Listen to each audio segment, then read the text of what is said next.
مرحبا مرحبا مرحبا مرحبا بسم اللہ الرحمن الرحیم الحمدللہ وکفا وسلام علی عبادہ الذین اصطفیٰ اما بعد فاعوذ باللہ من الشیطان الرجیم بسم اللہ الرحمن الرحیم لم نجعل له من قبل سمیا وقال النبی صلی اللہ علیہ وسلم انکم تدعون یوم القیامة باسمائکم واسماء آبائکم فاحسنوا اسماءکم او کما قال صلی اللہ علیہ وسلم۔ محترم بزرگوں، دوستوں، میرے دینی اور ایمانی بھائیوں، اللہ تبارک و تعالیٰ نے جو ہمیں مذہب اسلام عطا فرمایا ہے، یہ اسلام مذہب ہمیں اس دنیا میں بچے کے سانس لینے سے لے کر اور اس دنیا میں آخری سانس تک کے تمام تر احکام ہمیں بتاتا ہے اور ہمیں اسی کے مطابق زندگی گزارنے کی تلقین کرتا ہے۔ دنیا بھر میں پھیلے ہوئے مذاہب میں اور ادیان میں، دھرموں میں صرف مذہب اسلام ہی ایک ایسا مذہب ہے جو پوری زندگی اور زندگی کے ہر لمحے اور ہر موڑ کے لیے احکام اور طور و طریق اپنے اندر رکھتا ہے۔ لہذا آج کی اس ویڈیو میں ہم بچے کی پیدائش کے بعد جو کچھ چند مسنون اعمال ہیں ان کا تذکرہ کریں گے۔ بچہ جب اس دنیا میں آنکھیں کھولتا ہے اور سانس لیتا ہے تو اس کے بعد سب سے پہلے ہمیں چاہیے کہ بچے کو پاک و صاف کر دیں۔ بچے کے صحت کے لیے اگر غسل دینا نقصان دہ اور مضر نہ ہو تو بچے کو غسل دے دیا جائے، ورنہ اگر بچے کی طبیعت ٹھیک نہ ہو یا صحت کے لیے غسل دینا، اسے نہلانا نقصان دہ ہو تو بعد میں بھی غسل دیا جا سکتا ہے، لیکن کوشش ہو کہ سب سے پہلے بچے کو غسل دے دیا جائے تاکہ اس کے جسم پر جو ناپاکی لگی ہوئی ہے وہ بالکل پاک و صاف ہو جائے۔ دوسرا حکم یہ ہے کہ بچے کے دائیں کان میں اذان کہی جائے اور بائیں کان میں اقامت کہی جائے۔ اذان و اقامت کہنے کا مقصد یہ ہوتا ہے کہ سب سے پہلے اس کے کان میں جو آواز جائے وہ اللہ اور اس کے رسول کے نام کی آواز ہو، اور اس سے یہ نیک فالی لی جاتی ہے تاکہ یہ پوری زندگی اللہ اور اس کے رسول کے حکموں پر چلنے والا ہو، اذان کی دعوت پر لبیک کہہ کر مسجد میں نماز کا اہتمام کرنے والا ہو اور ساری زندگی وہ شریعت و سنت کے مطابق زندگی گزارے۔ جب بچے کی پیدائش ہوتی ہے تو بہت سے گھر والے وہاں شور کرتے رہتے ہیں جس کی وجہ سے بچے کے کان میں وہی شور کی آوازیں جاتی ہیں۔ بہتر ہے کہ بچے کے کان میں جو آواز سب سے پہلے جائے وہ ہمارا اور آپ کا شور نہ ہو، وہ کسی دوسرا شور نہ ہو، بلکہ وہ اللہ کا نام ہو۔ تیسری چیز یہ ہے کہ بچے کی تحنیک کی جائے۔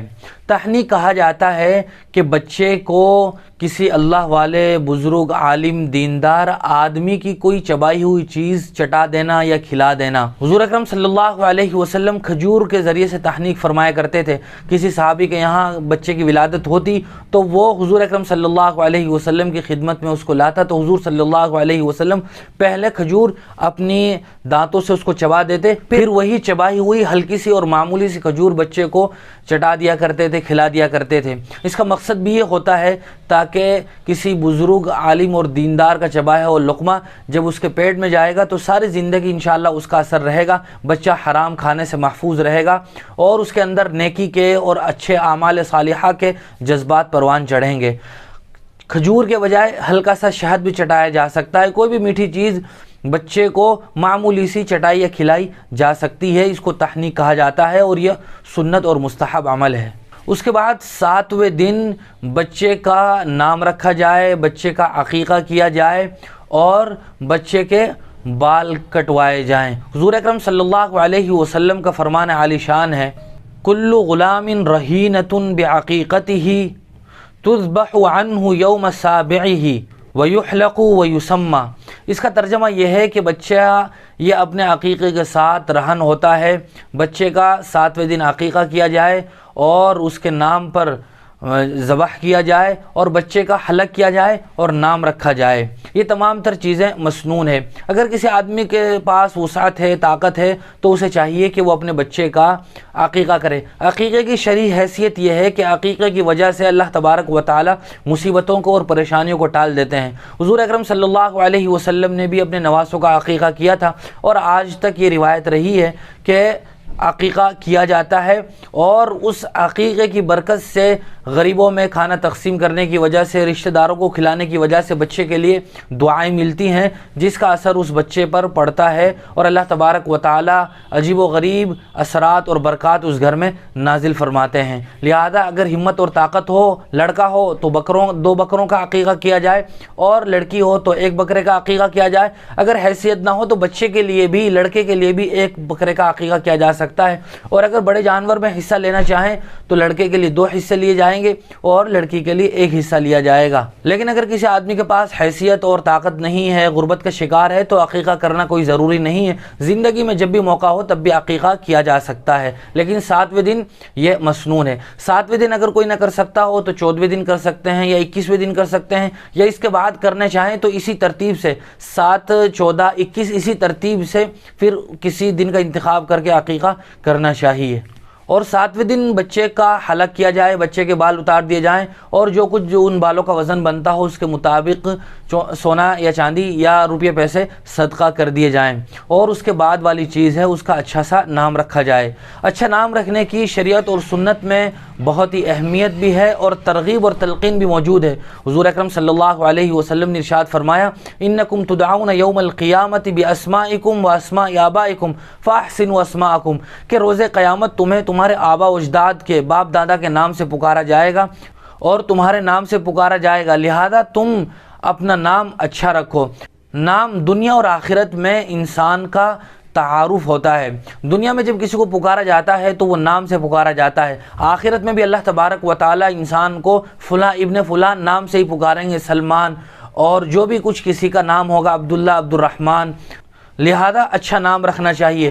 حضور اکرم صلی اللہ علیہ وسلم نے اپنی ایک روایت میں ارشاد فرمایا، احب الاسماء الی اللہ عبداللہ و عبد الرحمن، کہ اللہ تبارک و تعالیٰ کی نظروں میں سب سے اچھے نام وہ عبداللہ ہیں یا عبد الرحمن ہیں۔ ایک دوسری روایت میں آپ نے فرمایا، سمو اولادکم باسماء الانبیاء، کہ تم اپنے بچوں کا نام وہ نبیوں کے نام پر رکھو۔ حضور اکرم صلی اللہ علیہ وسلم نے یہ ہمیں ترغیب اور تلقین کی ہے۔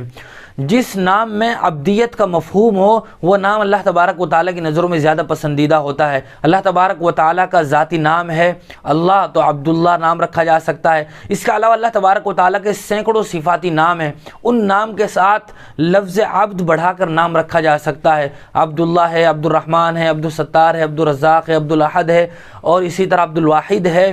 اسی طرح اللہ تبارک و تعالیٰ کے جتنے بھی نام ہیں وہ سب کے سب نام عبد کا لفظ بڑھا کر رکھے جا سکتے ہیں، اور یہ نام رکھنے کی ترغیب اس لیے ہے کہ لفظ عبد میں بندگی اور عبدیت کا مفہوم پایا جاتا ہے، جس کا مطلب یہ ہے کہ اللہ تبارک و تعالیٰ کو اپنے بندے کی سب سے زیادہ جو بات پسند ہے وہ عبدیت ہے، بندگی ہے، اظہار عاجزی، انکساری ہے۔ اسی لیے اللہ تبارک و تعالیٰ نے بھی حضور اکرم صلی اللہ علیہ وسلم کو قرآن مجید میں جگہ جگہ لفظ عبد سے مخاطب کیا ہے، اور لفظ عبد سے آپ کا تذکرہ فرمایا ہے۔ اللہ تبارک و تعالیٰ فرماتے ہیں، تبارک الذی نزل الفرقان علی عبدہ، بابرکت ہے وہ ذات جس نے اپنے بندے پر قرآن مجید نازل کیا۔ یہاں اللہ تبارک و تعالیٰ نے رسول یا نبی نہیں کہا، تبارک الذی نزل الفرقان علی رسول ہی علی نبی نہیں کہا، بلکہ علی عبدہ ہی کہا۔ اسی طرح اللہ تبارک و تعالیٰ فرماتے ہیں، سبحان الذی اسری بعبدہ، کہ پاک ہے وہ ذات جو اپنے بندے کو لے گیا۔ معراج کا واقعہ ہے کہ اللہ تبارک و تعالیٰ نے مکہ سے مسجد اقصیٰ اور مسجد اقصیٰ سے سدرۃ المنتہا اور پھر 7ویں آسمان پر عرش و کرسی اور اللہ تبارک و تعالیٰ سے ملاقات کرائی۔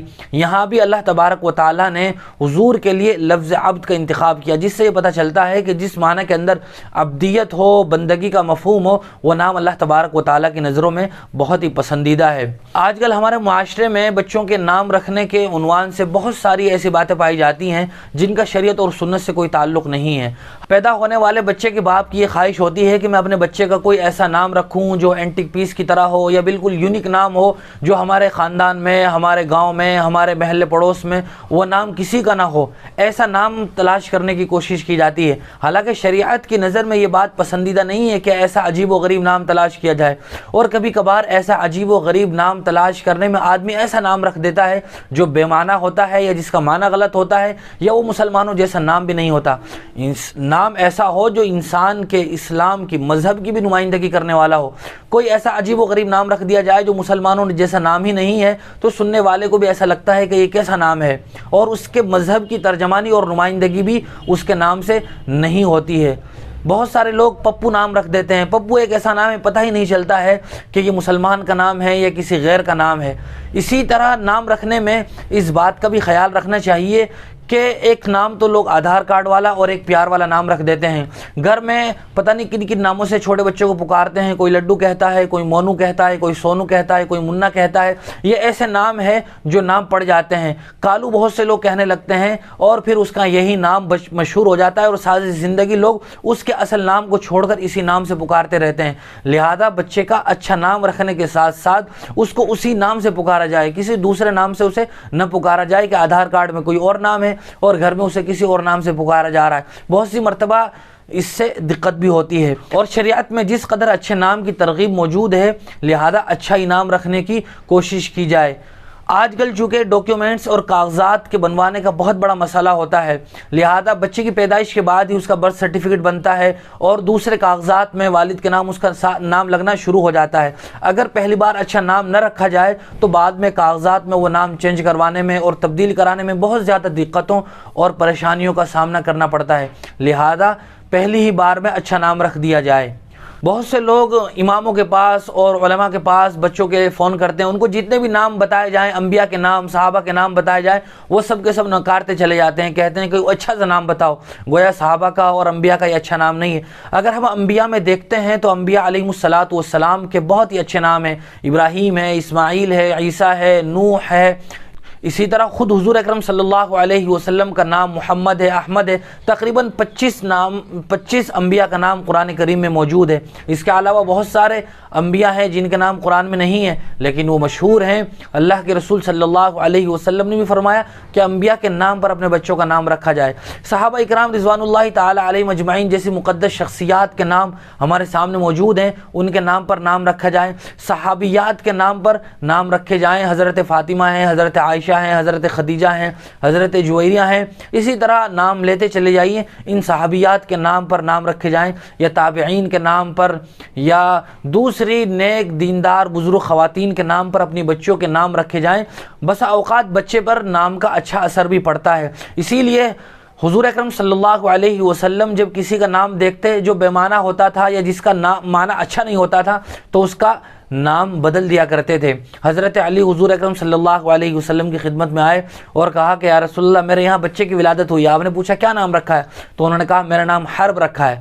حضرت علی رضی اللہ تعالیٰ عنہ نے یہ نام اس لیے رکھا تھا کہ بچہ جنگجو ہوگا اور میدان جہاد میں اور اللہ کے راستے میں جواں مردی اور استقامت بہادری کے ساتھ لڑنے والا ہوگا اور حق کا دفاع کرنے والا ہوگا. لیکن حضور اکرم صلی اللہ علیہ وسلم نے اس کا نام حرب سے ہٹا کر حسن رکھ دیا. اسی طرح حضرت حسین رضی اللہ تعالیٰ عنہ کی جب ولادت ہوئی تو ان کا نام بھی حضرت علی رضی اللہ تعالیٰ عنہ نے پہلے حرب ہی رکھا لیکن بعد میں حضور صلی اللہ علیہ وسلم نے ان کا نام بدل کر حسین رکھ دیا. ایسی سیرت میں اور احادیث میں بہت سی مثالیں ہیں کہ جس میں حضور صلی اللہ علیہ وسلم نے صحابہ کے یا صحابیات کے نام بدل کر اچھے نام رکھے ہیں. اسی طرح نام رکھنے میں یہ بات بھی ملحوظ رکھنی چاہیے کہ وہ نام ایسے ہوں جو غیر اللہ کے لیے بندگی یا عبدیت کا مظاہرہ نہ کرتے ہوں. مثال کے طور پر بہت سارے لوگ عبد النبی نام رکھ لیتے ہیں یا عبد الرسول نام رکھ لیتے ہیں. تو اس طرح نام نہیں رکھنا چاہیے جس کا ترجمہ یہ ہوتا ہے کہ نبی کا بندہ. عبد کے معنی چونکہ بندے کے ہوتے ہیں تو ترجمہ ہوتا ہے عبد النبی کا نبی کا بندہ, عبد الرسول رسول کا بندہ. حالانکہ سب کے سب اللہ کے بندے ہیں.